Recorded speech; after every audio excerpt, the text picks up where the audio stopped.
wanted to welcome everybody to our series on founders and addiction. I am extremely humbled to have Joe Polish on with us today from the Genius Network. Joe is not only a recovering addict himself, but he is the founder of Genius Network, which is the highest level network in the world for successful entrepreneurs. We'll let Joe tell you a little bit more about that as we get into the conversation. But I think a great way to start, Joe, would kind of be talking about your addiction, you know, your path through whatever it is that you were addicted to, because we're talking to gambling addicts, alcoholic addicts, drug addicts, but recovering addicts, current addicts, as well as the non-traditional forms of addiction. So why don't we open up with your story and take the conversation from there?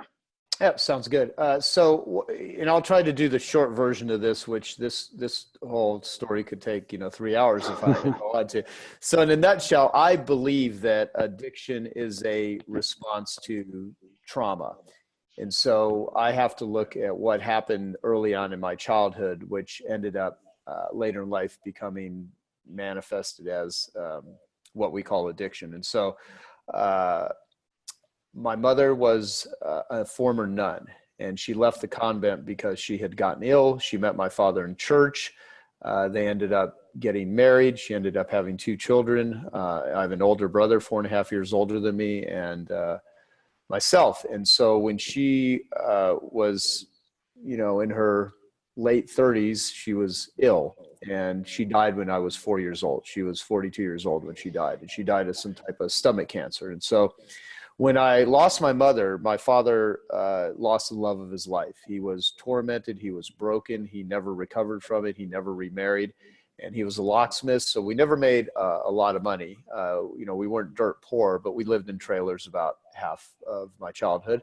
And every 2 years, we would move to a different town, because as soon as my father started getting established in his business, he had this weird form of self-sabotage where he would uproot and we would move to another place because he just never could settle down anywhere. And when I was between the ages of 8 to 10 years old, I started getting molested as a kid. And I was a shy, introverted, scared, skinny kid. People used to pick on me.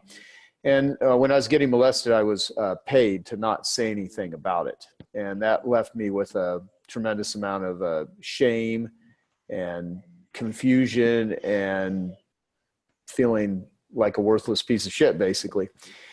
And also during that time, I was trying to play sports. I was in the Little League baseball team, and I had a sadistic baseball coach that would force me to hold the baseball bat straight up in a certain way where I couldn't lean it back. If I leaned the baseball bat back, I could hit the ball okay, but he would force me to hold it straight up because he would say it was better form. And I was, not yet a pain in the ass teenager. I was this little kid trying to play sports, and it literally ruined my liking of sports. I hated it. And so because I couldn't play the game. And so I quit the team, and then all the other, not all of them, but some of the kids on the team started picking on me and bullying me and beating me up and stuff. And that was very painful. I also came home one day, and this was in a small town called Alpine, Texas. And my only dog that I ever had was a black Labrador retriever named Panther. And I love that dog. It's one of the only things in my life that seemed to be, some semblance of being healthy. And I came home one day, and my father had given my dog away. And that was, just a terrible experience for me. So all during, I'm getting molested. My dad gives my dog away. I'm going through the sports. It was a shitty time in my childhood. And so, I didn't know how to cope with it other than just feeling terrible. I didn't know what to do. And so we ended up moving. Again, I ended up in Arizona. And, actually, I shouldn't say directly. We then went to a different town in New Mexico. Then we ended up in Arizona. And I'm giving you the short version of what could be a very long story. And sure. Between the ages of 16 to 18 years old, I started doing a lot of drugs. It started with marijuana, and I started, getting high. And I went from being the shy, scared, introverted kid to becoming one of the most popular people in my high school, not because of sports, not because of any academic abilities just simply because I was a partier. And the drugs opened up my ability to be social and to interact. And this fear that I had opened up into this, kind of a joy and a pleasure and an engagement with life, because of course it was affecting the biochemistry of my brain. Sure. Part of addiction is it's biochemical, it's serotonin, it's dopamine. And so the So problem was, just a quick question there. So when you were, participating in these drugs and becoming more popular and everything, were you actually dealing these drugs as well? oh, absolutely, because the only way to pay for the drugs was to deal drugs.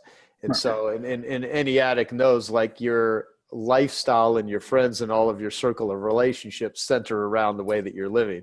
Yes. Chris Rock has this interesting skit he heard of years ago. He's like, if you're a crackhead, you don't, you're married to another crack. You're not married. You're gonna be married to another crackhead. You're not like waking up at 5 a.m, putting on the 3-piece suit, and you're married to a crackhead. I mean, you kind of hang out with the same sort of people. So yeah, I was certainly dealing drugs, doing drugs, and it started with pot. And like the line with cocaine, where if you're a cocaine addict, there's the shortest line is too much and the longest line is never enough.